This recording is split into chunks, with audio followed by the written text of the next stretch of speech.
It is a famous story how Elon accused Apple of being a bully and unfair in its practices. Well, Elon is not alone with this opinion. Apple is in trouble. Since the company was continuing to operate a business in an unfair manner, there are bad results that the tech giant is having right now. Currently, there is a big scandal and a lawsuit against Apple. Since the company settled its disputes with PayPal, it had a relatively quiet period, but not anymore. There is a story developing how Apple, Jeff Bezos and George Soros will unite and work on creating electric vehicles to try to beat Elon Musk and Tesla. Apple CEO Tim Cook has surely rekindled the rivalry with Elon Musk, the boss of Tesla. Musk himself launched an open attack on Apple by opposing the contentious fee that the iPad and Apple Watch manufacturer imposes on both in-app purchases and sales. It's a 30% cut of the money businesses make when they sell their programs to consumers' iPhones and tablets through the Apple Store. Apple was hit with a class action lawsuit filed in the United Kingdom on Thursday, alleging that the firm manufactured updates that secretly slowed down older phones. According to Justin Gutman, Apple throttled the performance of earlier iPhone handsets after consumers installed upgrades they were led to believe would improve their device's performance. According to the lawsuit, Apple never informed customers that the upgrade might decrease their phone's performance, and that it was intended to conceal the fact that older iPhone batteries cannot keep up with new operating systems. Apple stated, "We have never and would never do anything to deliberately shorten the life of any Apple product or damage the user experience in order to encourage customers to upgrade." Gutman's appeal to the Competition Appeal Tribunal claims damages for 25 million iPhone users, amounting to £768 million. Moreover, a collective proceedings order, which is essentially the same as a class action, will now be able to go to trial thanks to a decision made by the UK's Competition Appeal Tribunal. Dr. Rachel Kent, a lecturer in the Department of Digital Economy and Society Education at King's College, London, filed the lawsuit against Apple. It claims that by requiring programmers to use its payment methods and charging up to a 30% fee, Apple is engaging in unfair economic practices. If the action is successful, up to £1.5 billion in restitution will be distributed among the 19.6 million UK customers who bought apps from the App Store. The corporation is accused of breaking the law by restricting competitors and imposing an excessive amount of commission on digital transactions made through the App Store. And while some things are said explicitly, others implicitly. In Idaho, an electric pickup truck driven by the CEO of one of the biggest corporations in the world was spotted.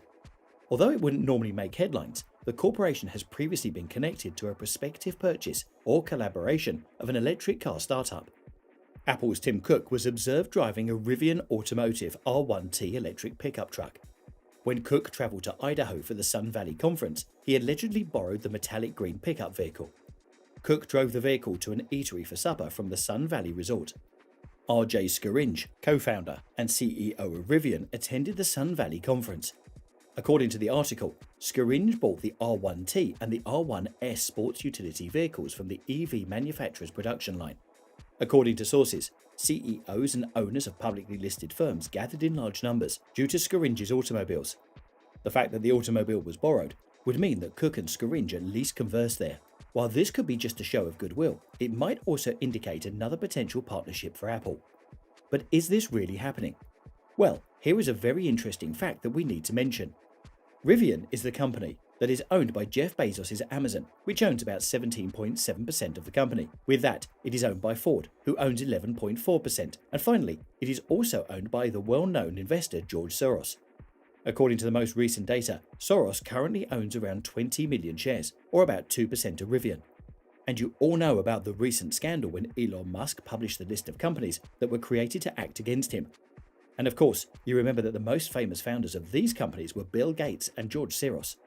Taking into consideration all of these details, there was a lot of speculation about Apple's future move regarding acquiring shares of Rivian, and with the help of Jeff Bezos, George Soros, and Ford, elevating Rivian as a company to beat Tesla on an electric cars market.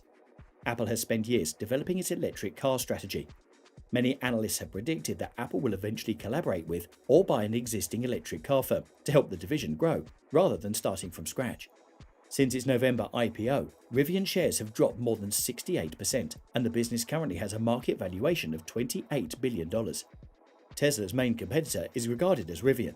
At its factory in Normal, Illinois, Rivian now produces 3 models: the R1T electric truck, the R1S electric SUV, and the DEV electric delivery truck.